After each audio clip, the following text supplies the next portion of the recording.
Maybe Ricky Hatton's attitude probably was what lost me the fight. You know, I'm a fighter, in, out of the ring, and heart on my sleeve, straight in there, and you know, straight onto one. Nothing I can do. I think if it had gone a few rounds, it could have been different, but he caught me with practically the first punch he threw, to be honest. Yeah. Would you take your hat off to him as a great champion? Oh yeah. I mean, it's like, you know, I'd rather have been. Yeah, it's hurting at the minute, but I'd rather have been knocked out, you know, in 2 rounds than have somebody that has outclassed me for a full duration. Because, you know, if somebody outclasses you, boxes you, if stands on your head and outboxes you, then you can hold your hands up and say, listen, the better man won.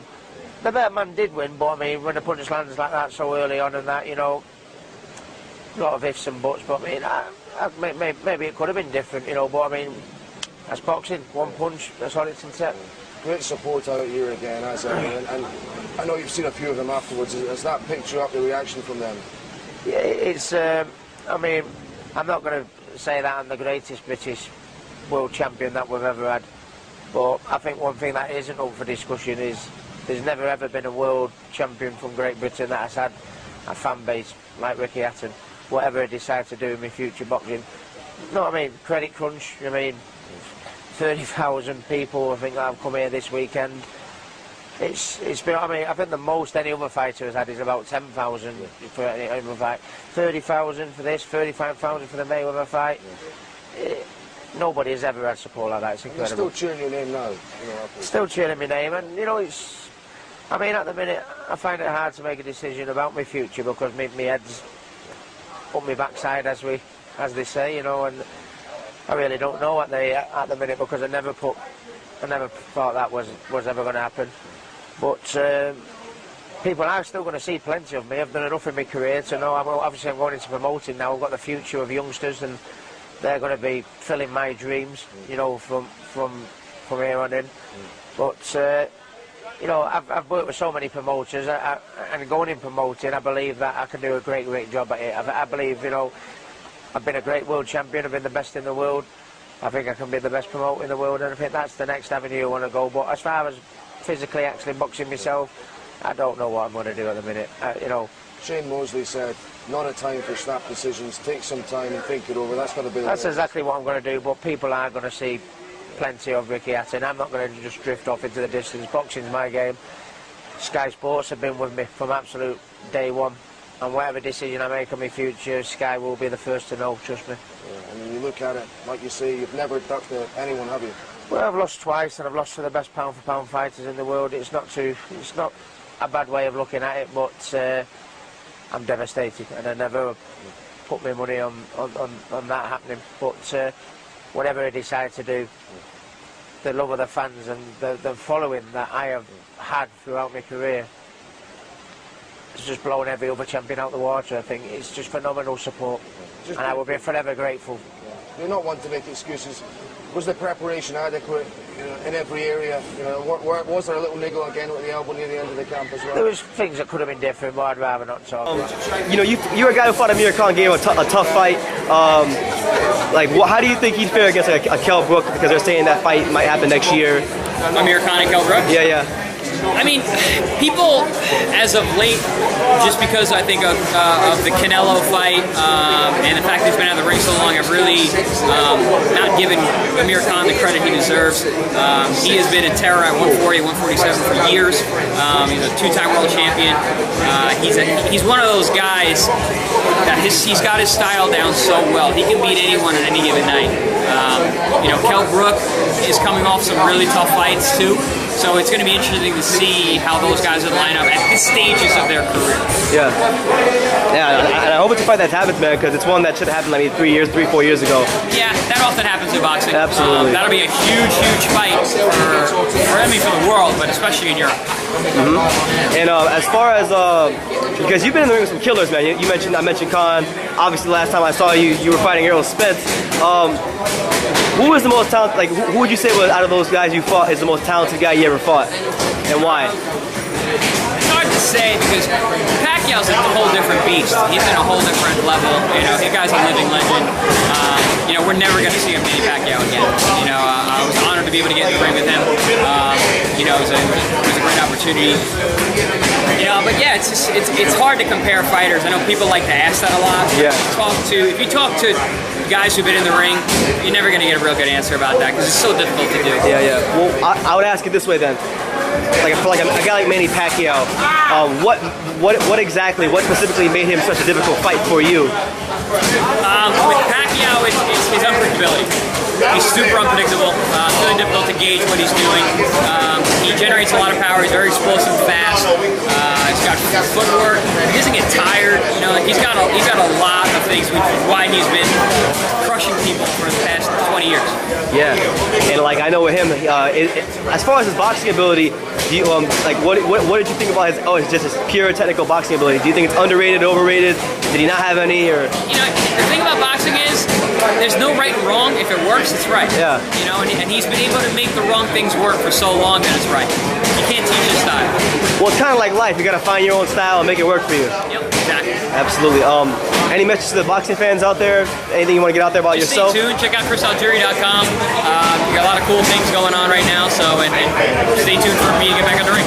All right, Chris Algieri, Warrior in the ring, and look forward to seeing you return. Thank you for talking to True School Sports. What's looking forward to this weekend? Everything, every single second of the day, ever since I stepped foot here, it's like it's surreal. It's amazing. Canastota, I mean, the people, the fans, the whole experience. I mean, I'm being inducted into the Hall of Fame. What? You're not that shocked, are you? I Really? am shocked. Come on. I am shocked. I mean, you knew you were always going to make the Hall of Fame. I'm pleasantly surprised. Listen, let me ask you a question. When you won the Olympic gold medal, you did it for your mom, who had just passed away. While you were busy winning titles, it seemed like you were trying to win the approval of your father. Yes. Where did Oscar fit in? At what point did you get satisfaction for you? I never did. I never had time to satisfy what I needed, what I wanted for myself. I was too busy pleasing the fans. I was too busy pleasing my father, pleasing everybody except myself. So you know what happens when you retire? Then what? Now what? Are you starting to get some satisfaction and some peace for yourself, for Oscar now at this point in your life? You know what, Teddy? Because I know we all know you've been through a lot of problems with addiction. Oh, yes, but I finally have peace in my life. I finally filled that void in my stomach.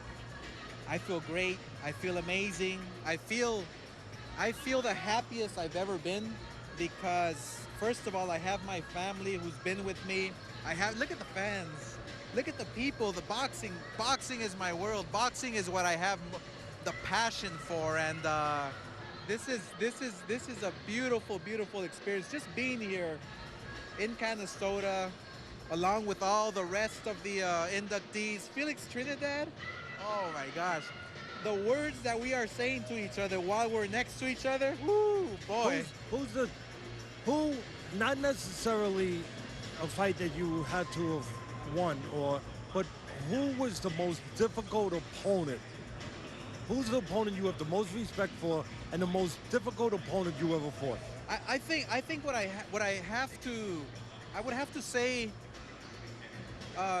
given the circumstances, when I fought Pacquiao, okay?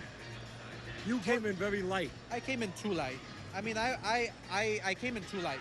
But given the circumstances, put that aside, he's a very talented, difficult, crafty fighter that never gives up, has a lot of energy. That was very difficult. We didn't know him to be what he was and what he became after that. That was his that was his coming out party, so to speak, upsetting you. Were you shocked in that? I mean, we were shocked, yes. But were you shocked too? I was shocked for about 2 years. Well, you've made the transition very successfully as a promoter. If you could make one fight happen in the world right now, what fight would you make? I would make any fighter in the world. Any fight in Not the world? a fighter that you have signed either. I would make De La Hoya Trinidad. Get the rematch. It still bothers you.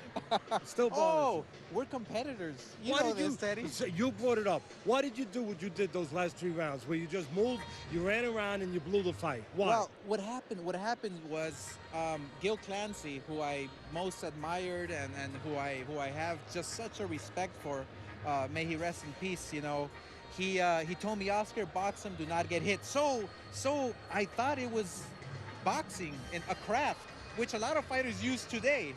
And so I said, you know what? I have 7-8 rounds in the bag. Why not just listen to my master, Gil Clancy? And so I did, and obviously we know what happens. But you know what? Trinidad won that fight. I give him all the credit in the world. I have all the respect for him, and that's the history that is boxing. And it still bothers the hell out of you. Obviously. Yes. Let's just say I don't lose sleep over it. We have to, of course, talk about the current state of Golden Boy Promotions. Richard Schaefer has left. How are things right now? Things are great. The train is moving full steam ahead. We're making great fights. We have a tremendous lineup for Golden Boy, for the fans, especially for the fans. We are going to make the best fights happen for the fans. That's the bottom line. You'll work with Bob Arum? Why not? Work with everybody. I'm sitting next to Iron Mike Tyson. First of all, I can't believe I'm sitting next to Iron Mike. This is a guy I looked up to all my life because he is such a finisher, such a competitor. And now I'm looking at Mike Tyson with these fighters, skilled fighters, him promoting. Imagine Golden Boy, Mike Tyson coming together, putting together a great card. That's just great for boxing. Let me finish with one last thing, more important than all this stuff. Yes. You, your life, Yes. happiness. Yes. How you doing with your battle with addiction? I'm doing amazing. I'm doing Good. amazing. We're all glad to what hear I that. realized is that everybody has difficulties, problems, issues in life. You know what? I went down in the canvas, but I'm not staying down. I'm getting back up and raising my hand in victory. That's what I'm doing. Class. Let's turn now to the extremely brave young man whom Manny vanquished here tonight. A moment of sportsmanship here. David, there was a moment between rounds toward the end of the fight when we heard you say to your trainer, Jim Strickland, I can handle his punches, he's just too fast. Was that basically the story of the fight? Yeah, he was too fast. Fucker was too fast. Did you have any idea coming in that he could be that way? No. I seen him on tape and stuff like that, but I was like, I could do it with that speed, you know? The power is what I wanted to worry about. But it wasn't so much about it, was just that he was so fucking fast, man. Fast. Amazingly fast. Fucking amazingly fast. I was like, I thought Freddie was in there fucking hitting me too. So, you know. Hey, you know what? It happens. You go into the fight and you go in and you risk it. Or with a guy like this, Manny, shit, at least I say I fought a good fighter, man. And that's all I want. I want to fight. That's it, man. You got cut on the nose, I think, in the first round. By the second or third round, the cut above your eye appeared. Obviously, Jimmy was trying to do everything he could to stop the cuts, but the blood kept coming. How much did that bother you during the fight? No, it didn't bother me at all. I thought he had a knife with him, though. I thought he was cutting me up with a blade. But he was fast. He was faster than what I expected. I could deal with the power, but it was just his speed was more than what I thought it was. And I got tricked by his speed. All right, Floyd Mayweather has retired. The argument is, who's the best pound-for-pound fighter in the world now? Is it Pacquiao? Is it Joe Calzaghe? Is it maybe a rising superstar like Miguel Cotto? Off what you saw tonight, is there any real argument about this? Well, yeah, I mean, I'm not going to say, oh, no, he's not. He just beat me, man. So, you know, he's good. He's fucking good. And my hats go off to him. We went in there and I fought and I gave it my all. And his speed was just the thing that sealed it for me. His speed was too uncontrollable, I mean. And my hat's off to him, and he's a good fighter, and, you know, what else can I say? I mean, we lost today, and tomorrow we'll win. Aside from rooting for the Cubs to win the World Series and all of Chicago's other big possibilities right now, what's in your future? Well, we're going to go back, relax, get into a hot shower, and then we'll take it there from there tomorrow and just see what happens. We're going to take a nice little break and just come back at it, man. I mean, I'm 32 years old. I'm getting up there, but I started back late. But, you know, I mean, to go with a guy like Manny Pacquiao, shit, I think I'm doing pretty good. You heard him chanting, Manny, Manny, Manny. Do you think you got the respect of this crowd tonight? I hope I did. You know what? Only time will tell. and that's just it. Only time will tell. If they like the way I fight, then fine. If they don't, then that's just it. They don't like the way I fight. It was a brave show. Thank you very much, David. Manny Pacquiao's an awesome person. All right. Here with Brandon Rios. Brandon, you went up there, and the first thing you said is, I fought my heart out, and I gave it everything I could, but he was too fast. That was the determining factor, was just his speed in this fight, right? Yeah, man, he was very fast. Faster than I expected. He came in, I came in top shape. He came in top shape. I think what killed me was his speediness. I didn't think he was that fast. In the first round, it looked like a slip. They ruled it a slip, but when you kind of look back at the replay, it looked like a knockdown. What did you see there? Did you feel anything there, or did you think you just slipped? It was a slip. I didn't feel nothing. I was never hurt in the fight. It was just a slip. I don't know if I slipped on in the middle of the ring or something, but it was a slip. I never was hurt. Yeah, you talked about coming into this fight how you had an iron chin, and you showed that tonight. You took all of his punches. You smiled through all of them, and showed everybody tonight that as fast and as strong as Manny Pacquiao is, your chin still stood the test against him. You know what? Honestly, I didn't feel his power as much.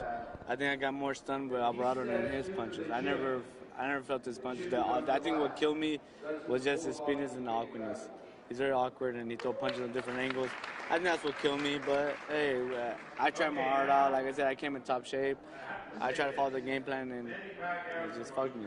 Yeah, usually we're used to seeing you let your hands go and throw more punches and be the aggressor, but at what point did you feel like, oh crap, because you kind of kept your hands up and you weren't throwing as much as we're used to seeing you throw?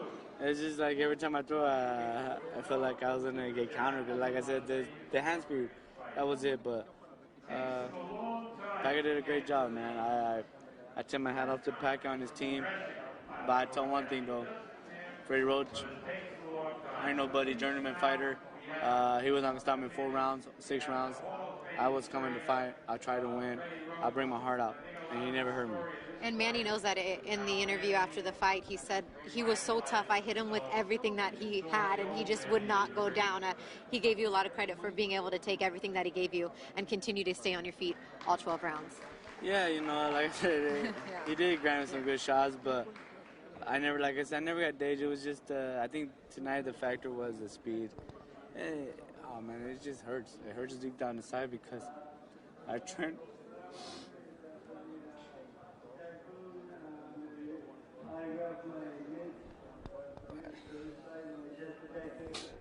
I trained my ass out to win, I fucking 5 months.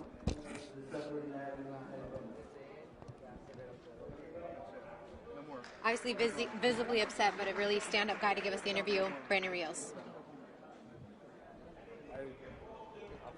You want to finish? Yeah. Okay. Like I said, it hurts me bad because I work my ass off so hard. 5 months in the gym, training. And I think this was the best camp ever. It happens. It goes the other ways, but fuck it. I'll bounce back. You learn from your mistakes, and I'll come stronger. And you didn't lose to a bum. You didn't lose to anybody. You lost to Manny Pacquiao. I mean, and you held your own. You stayed on your feet. You think he's still one of the pound-for-pound greats with what you saw tonight? Oh yeah, he's still up there. Yeah, he still got it. I think it's just the speed, man. He's very fast, very awkward. I think that's what did it. But other than that,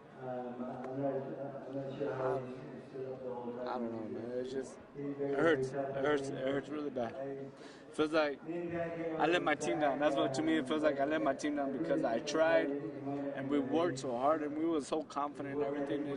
That's what hurts.